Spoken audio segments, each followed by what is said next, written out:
თქვენ უნდა იყოთ ჩუმად. გაჩუმებულნი უნდა იყოთ. არც ერთ მიკრო და არც ერთ მაკრო საკითხზე თქვენი ხმა არ უნდა ისმოდეს. თქვენ უნდა იყოთ ნაცრისფერი საზოგადოების წევრები, ინდივიდებიც არა, გადადღმებილნი ერთმანეთში, აზელილნი ერთმანეთში, რომელსაც არანაირი ამ საზოგადოებას არანაირი ნება არ აქვს, არაფრის გაპროტესტების სურვილი, უნარიც კი არ აქვს, არათუ სურვილი, ან სურვილიც კი არ აქვს, არათუ უნარი, უფრო ზუსტი ალბათ ასეა. თქვენ უნდა დგებოდეთ დილის 8 საათზე, 9 საათზე მიდიოდეთ სამსახურში, მერე საღამოს 6 საათზე პირობითად ბრუნდებოდეთ სამსახურიდან, შედიოდეთ სახლში, უყურებდეთ ტელევიზორს, იმედს პოზიტივის, რომელიც ტვინებს გილაყებთ ეგრა მაგის პასუხია, ანუ brainwashing-ით არის დაკავებული ტვინთა რეცხვით. ლაპარაკობს ასე მაგალითად იმაზე კობახიძე რამდენად კარგია და რამდენად დიდი ეკონომიკური მიღწევები აქვს ვითომ საქართველოს, ეს უნდა დაიჯეროთ. საღამოს 10 საათზე უნდა დაწვეთ, დაიძინოთ, დილის 9 საათზე უნდა წახვიდეთ სამსახურში, 8 საათზე ფეხზე ამდგარი. მანამდე ბოდისვიხთი წინა დღეს მიმოვიხილავთ, ცოტა უნდა ჭამოთ, რა საკვირველია, ისიც ცოტა, ბევრი არა გვიჭირს. არ უნდა გქონდეთ პრეტენზია, რომ მეტი ხელფასი გინდა რომ გქონდეთ ამ ამბავზე, ამ საკითხზე. უნდა ჭამოთ, ბოდიში საპირფარეშოშიც უნდა შეხვიდეთ, შეიძლება სექსიც არ უნდა გქონდეთ, მე არ ვიცი, ან უნდა გქონდეთ. ოღონდ ისეთი საქართველოს დე-ფაქტო ხელისუფლების მიერ დადგენილ ფარგლებში. ამ უკანასკნელს სასაკვირველია ვუტრირებ, მაგრამ თუ არ გექნებათ სექსი საქართველოს ხელისუფლების მიერ დადგენილ ფარგლებში, ანუ სხვა გვარი სექსი გექნებათ, ისინი ვინიც ის ეს განცდა კი უნდა გქონდეთ, რომ ვიღაცა გაკვირდებათ საიდანღაც შტეფსელიდან არის შემოსული თქვენთან სუსი, რომელიც თეორიულად გამოიყენებს ამ ამბავს, რომ არა გაქვთ საქართველოს ხელისუფლების მიერ დადგენილი ნორმის ფარგლებში სექსი და გაკვირდებათ და აქედან გამომდინარე დამატებით არ უნდა ამოიღოთ ხმა. ბოდიში 4 წელიწადში ერთხელ უნდა იაროთ არჩევნებზე და აუცილებლად უნდა მისცეთ ხმა ქართულ ოცნებას და თუ არ მისცემთ ამის შედეგად სამსახურიდან შეიძლება გამოგაგდონ, ემანდ არ გამოგაგდონ, შეიძლება გამოგაგდონ კიდეც, ყოველ შემთხვევაში საყვედურს გამოგიცხადებენ, ხელფასს არ მოგიმატებენ, ხელფასს შეგიმცირებენ და ასე შემდეგ. თქვენ უნდა იყოთ ნაცრისფერი მასის წევრები.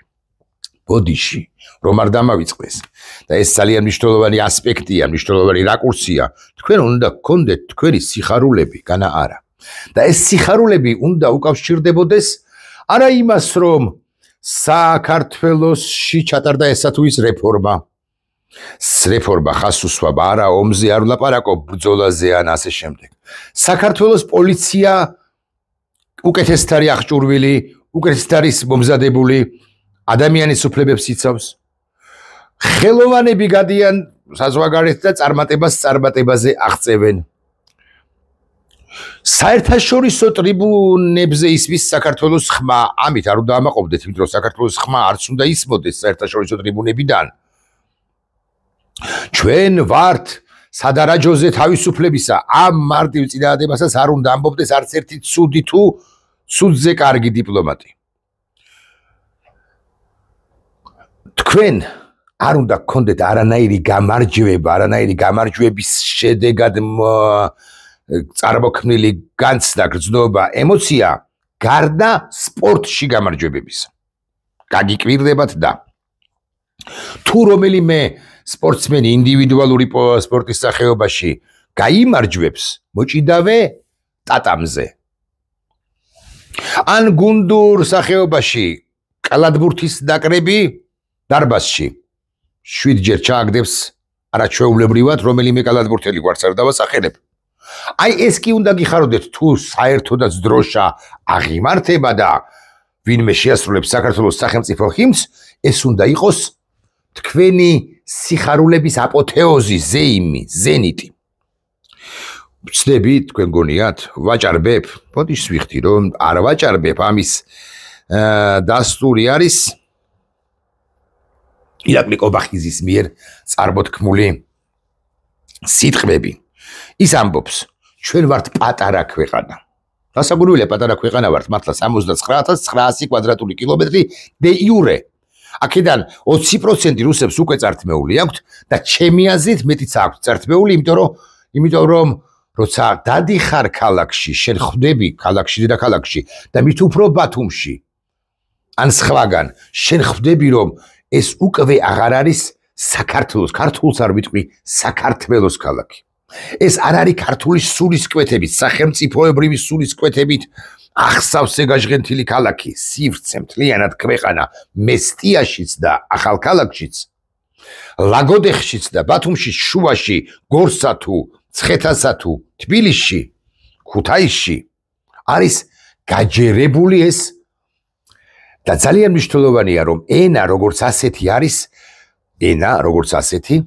არის ჰიბრიდული იარაღი შენ როდესაც კულტუროლოგიურად ან კულტურის სივრცეში შენ რუსულენოვანი ქვეყანა ხდები ახარ ან ხდები შენ კარგავი იდენტობის მნიშვნელოვან ნაწილს და რუსების აბსოლუტურად შეგდებულად შემოყავს რუსები აბსოლუტურად შეგდებულად არუსულ ენოვანებენ ქვეყანას საქართველოს რომ დაამტკიცონ რომ это ж Россия товарищи мы же друзья товарищи ჩვენ ხო მეგობრები ვართ განავაგრძოთ ირაკლი კობახიძის პოსტის იარა სიტყვების კითხვა ჩვენ ვართ პატარა ქვეყანა და დიდ ომებს ვერ მოვიგებთ არც გვინდა ჩავერთოთ არც დიდ და არც პატარა ომში თითქოს ვინმე გვეკაჩებოდეს მთელი მსოფლიო მშვიდობაზე ორიენტირებული იხვეწებიან რომ მშვიდობა დავამყაროთ ოღონდ სამართლიანიო მაგრამ ირაკლი კობახიძე თითქოს აქეთ გვეუბნება ჩვენ გვითრევენ ომში და ამ ომებში არ ჩავერთვებით რას ლაპარაკობთ მთავარი ასპარეზი კობახიძისეული ტვინით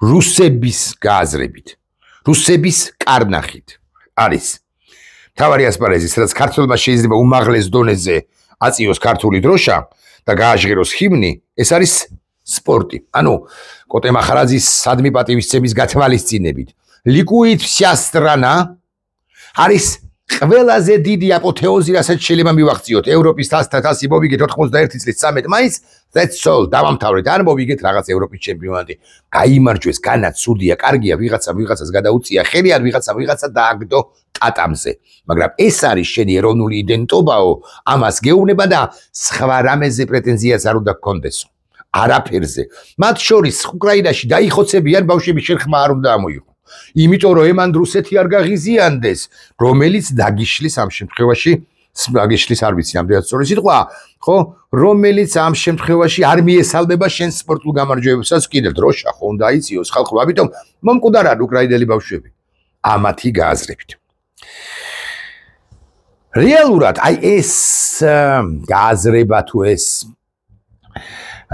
ნარატივი რომელსაც ამკვიდრებენ ეს არის ის რასაც ქართველობის წართბევა ჰქვია მე ამას ვამბობ ღიად ქართველობა არასოდეს არ ყოფილა ბალახზე დაბლა ან წყალზე უჩუმრად ყოფნა ქართველობა ყოველთვის იყო 1121 წელს ჩვენ ვიომეთ და იომა დავით აღმაშენებელმა ჩახერგა სურგს უკან ვერავინ უნდა გასულიყო თუ გავიმარჯვებდით უნდა გაგვემარჯვა უხილავი წმინდა გიორგი იბრძოდა ასეთი ლეგენდა არსებობს ხომ ეს იყო ქართველობა რომ ჩვენ ბრძოლაში ჩვენ შეიძლება ბრძოლაში მოვკვდეთ მაგრამ არც მაშინ ვტოვებთ სიცოცხლეს ეს იყო ქართველობა და იდენტობა როგორც ასეთი ქართველობისა იშლება ქართულგვარიანი რუსული ხელისუფლების მიერ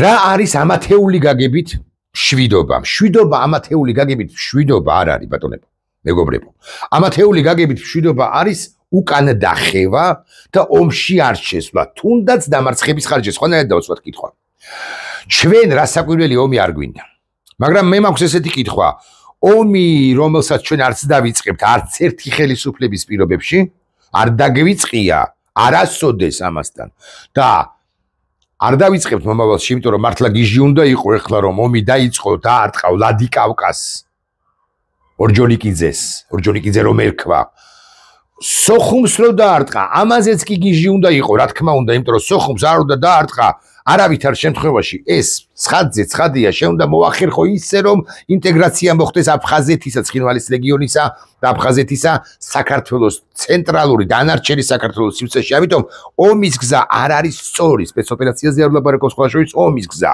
ხალხის წინააღმდეგ წახვის ახმელეთო ოპერაცია დაიწყო ტანკი არ უნდა დაარტყა გიჟი უნდა იყო თუ ომი დაიწყო რუსეთმა ჩვენს წინააღმდეგ რას შვრება კობახიძე რუსი ოღონდ ამას რო ვამბობ, რომ რუსია მეთქი, ამის გამო შეიძლება მომადგეს და აკაკუნოს და თქვას 4000 ლარიანი ჯარიმა. შენ მიდი რამდენიც კი დააპროტესტე რუსეთის სასამართლოში. აღარ ვილაპარაკებ ამ თემაზე და გიგითხავ კიდევ ერთხელ. ომი რომ დაიწყოს რუსეთმა ჩვენს წინააღმდეგ. რას შვრებით? სახმელეთო ომს რო ვერ დაიწყებს, ამაზე ბევრი მილაპარაკია. ესენი კი ცდილობენ მუდმივად იმის ხაზგასმას, რომ პრინციპში სახმელეთო ომზეც ოპერაციაზეც კი წამოვა რუსეთიო, მაგრამ თუ არ დაიპყროს, საერთოდ ეს უნდა ვიცოდეთ, ერთია სარაკეტო დარტყმები, ერთია ინფრასტრუქტურის დაზიანება, ერთი ამბავია, ცუდია, რასაკვირველია, მაგრამ ქვეყანა ვერ ხდება სხვა ქვეყნის შემადგენლობაში ვერ შედის, მანამ სანამ იმ ქვეყნის დედაქალაქში რუსიის ტანკი არ არის, ოკუპანტის ტანკი არ არის. სახმელეთო ოპერაციას მოკლედ ვერ დაიწყებს. იმიტომ რომ 30000 კაცი ჯარისკაცი საბოლოო ჯამში რატო გვყავს ჩვენ, რომ წინააღმდება გავუწიოთ და ტოტალური თავდაცვაც იქნება ჩვენი მხრიდან, რა თქმა უნდა, ჩვენი პატიოსანი და პატრიოტი მოქალაქეების მხრიდან, თუმცა კოლაბორანტი გვყავს 1.300.000 თუ როგორ არის, ბევრი. დაიწყო სარაკეტო შეტევები ჩვენს წინააღმდეგ, რას შვებით?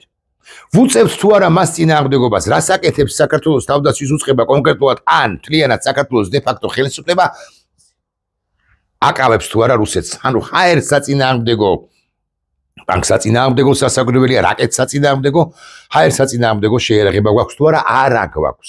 და რაც თვარი არც არაფერს არ აკეთებენ, ესენი არ მიდიან ფრანგებთან, იტალიელებთან, გერმანელებთან, ამერიკელებთან, ისრაელთან და ასე შემდეგ და არ ეუბნებიან რომ მოგვეცით ამდენი და ამდენი ამგვარი და ამგვარი იარაღი რომ რამე რომ იყოს, მაგრამ სახმელეთო ოპერაცია რომ დაიწყოს გორთად, მაგალითად, არ გვინდა ისევ და ისევ რაღაც აი რომელიმე სოფელთან. რას შვებით? ხელისუფლება ქადაგებს შემდეგ ხელისუფლება წოდებული ბანდა ქადაგებს რომ მე შვიდობა მინდა, შვიდობა ამათ ეული გაგებით არის რეალურად მარცხი. ამათ უნდათ რომ მარცხიანი საქართველოს შექმნან და მარცხიანი საქართველოს ნიშნავს რას? იმას კი არა რომ შენ ხუთჯვიან საქართველოს დროშას გაგიუქმებთ, თუმცა არც ეგ არ არის გამორიცხული. მარცხიანი საქართველოს ნიშნავს შემდეგს, რომ შენ უნდა ასწიო დროშა მხოლოდ და მხოლოდ მაშინ, როცა სპორტულ ასპარეზობაში გაიმარჯვებ. შენი იდენტობა ან შენი სიამაყე იდენტობა უნდა იყოს მხოლოდ ამასთან მიკავშირებული. ხოლო დანარჩენები სულ ყველანი უნდა იყოთ გადღებილები ერთიანი ნაცრისფერი მასის წევრები. უნდა იყოთ ადექით ისაუზმეთ, შეხვედით საპირფარეშოში, გამოხვედით, წახვედით სამსახურში, იქაც თუ გნებავთ რაღაც ლანჩი გაქვთ, რომელსაც ლანჩი აღარ ერქმევა რაღაცა ქართული სახელი, მოაფიქრებინებ ვინმეს, რომელსაც ქართული მეტნაკლებად კარგად იცის, როგორც ქართული არავინ არ იცის ამათგან. დასრულდა დღე, 6 საათზე მოხვედით, ჭამეთ, ტელევიზორი ჩართეთ, შეხვედით საპირფარეშოში, გამოხვედით საპირფარეშოში და შეიძლება კიდე ჭამეთ, ივახშმეთ, ანუ დაიზინეთ. ტელევიზორმა გამოგილაყათ ტვინი და წაგეფიქრათ ძილში ირაკლი გობახიძე გესიზმრებათ, ბიძინა ივანიშვილი ხომ გესიზმრებათ და გესიზმრებათ, აი ამგვარი და ოღონდ არჩევნებში წახვედით მოდის ვიხდი. და თუ ვერ გიანონცებენ რომ იცით ხელბურთელთა ნაკრებმა გაიმარჯვა მაგას მეხუთე ხარისხოვან ან პირველ ხარისხოვან ტურნირში ავწიეთ დროშა უირაკარგია. მოჭიდავე ვიღაცამ დაამარცხა მოჭიდავე და როგორი ამაყიერი ვართ თურმე ჩვენ ლიკუით ჩასტრანა ლიკუით თბილისი. მე უდასტურებ როგორც ამის თქმელს კოტე მახარაძეს უდიდეს პატივის იმას იმ 91-ში ამის თქმაც კი იყო უდიდესი ამბავი და დიდი გამბედაობა უნდა ქონოდა კაც და მე წაკითხული მაქვს როგორ ამის გამო რაღაც გარკვეული პრობლემები როგორ შეექმნა ბატონ კოტეს. მაგრამ ეს იყო მაქსიმუმი და არა უმეტეს შენ დამოუკიდებელი სახელმწიფო არ იყავი. ამგვარ არადამოუკიდებლობასა და მონობას ქადაგებს და გეუბნება თქვენ გკარნახობთ თქვენ ბიძინა ივანიშვილი მოქმედი დამოუკიდებლადაც კი ბატონო ასე ვთქვათ ან მით უფრო მოქმედი ფსბ-ს დავალებებით. ფოდიში ბიძინა ივანიშვილს კიდევ ერთი ამბავი აქვს ამ ამბავში ამ ორომტრიალში ამ აჯაფსანდალში ტვინის აჯაფსანდალში გარეული უნდა ვიმღეროთ. რაც რასაკვირველი არის ძალიან მაგარი აბა რა უნდა ვქნათ ჩვენ გვიმღერია კიდევ ბევრჯერ უნდა ვიმღეროთ. აბა რა 3000 წელია მღერით. ვინ უნდა დავლიოთ? ღვინის სმისას უნდა ვიმღეროთ. ისეთი მრავალ ხმიანი ქართული სიმღერა გაქვს კორსიკელები ვერავინ ვერ შეგვედრება ესე ვიტყვი. ვერავინ და კორსიკელებიც კი. ვერავინ საერთოდ. უნდა ვიმღეროთ. და აქ უნდა ვთქვათ აი ამ სიმღერაში უნდა დავიცალოთ. ჩავუხტეთ მუხრან ბატონსა ტექსტი მეორე ხარისხოვანია. თავარია რომ ვიღაცა კარგად ასრულებს და ბიზნეს წრემლები მოსდის და ბიზნეს ტირის. აწერია თქვია რა ას ამბობს ის არ არის მნიშვნელოვანი. ხო ბიზნეს ნახეთ რა რამდენი ხმა შემოვიდა. ამ ბანი როგორია, პირველ ხმას როგორ ამბობს. ერთი არაჩვეულებრივი ჟლუანტელ მომგვრელი კლავ ვიმეორებ აბარაა ძალიან მაგარია ქართული ხვიდოთ ძალიან მაგარია აბარა მე მაგალითად მიყვარს გორული მწვანე კულახტულად გეტყვით და ჩინური ოღონდ ჩინეთთან კავშირში არის საჩინოსთან არის კავშირში პარე ო ქართლის ღვინოები მიყვარს მეთქი ამის თქმა მინდა არა კახეორების მიყვარს განა არა აჭულების მიყვარს მოდი დავლიოთ ვისთან ერთად დავლიოთ ზარქუასთან ვერ დალევ იმიტომ კი არა რომ ცუდად მღერის ჩემზე კარგად მღერის ზარქუა ბევრად მაგრამ მის ზარქუა ყალბი პათეტიკური ყალბად პათეტიკური თუ გნებავთ ესე ყალბად პატრიოტული სულისკვეთება ჟღერს მამუკამდინარაძესთან ზარქუასთან თუ სხვებთან თავისუფლების დაცვის გარეშე არ არის არც სიმღერა არც კულტურა არც სპორტი არც დროშის აწევა თავისუფლ დროშის აწევა ოდენ თო დროშის აწევა ეგრე აწევს ნებისმიერი ხო ისიც წევს კაცო განა არ წევს აგვარია ის ვინ დავასახელოთ ამ მნიშვნელობა აქვს დიმიტრი სამხარაძე შეიძლება აწიოს დროშა რა ყალბია დროშის აწევა დიმიტრი სამხარაძის და ყველა გამობიზიდებულის მხრიდან თუ მიერ და როგორც სახელმწიფოს ქმნის ბიზნეს ივანიშვილი კიდევ ერთხელ გავიმეოროთ მეგობრებო როგორც და ჩუმს რომელმაც მხოლოდ დროშა უნდა აციოს, მხოლოდ საქართველოს ჰიმნი უნდა იმღეროს და ეროვნული იდენტობისა და სიამაყის სხვა თვალსაჩინოებები, ანუ ნამდვილობა არ უნდა იყოს, ყალბი უნდა იყოს უკლებლი ყველაფერი.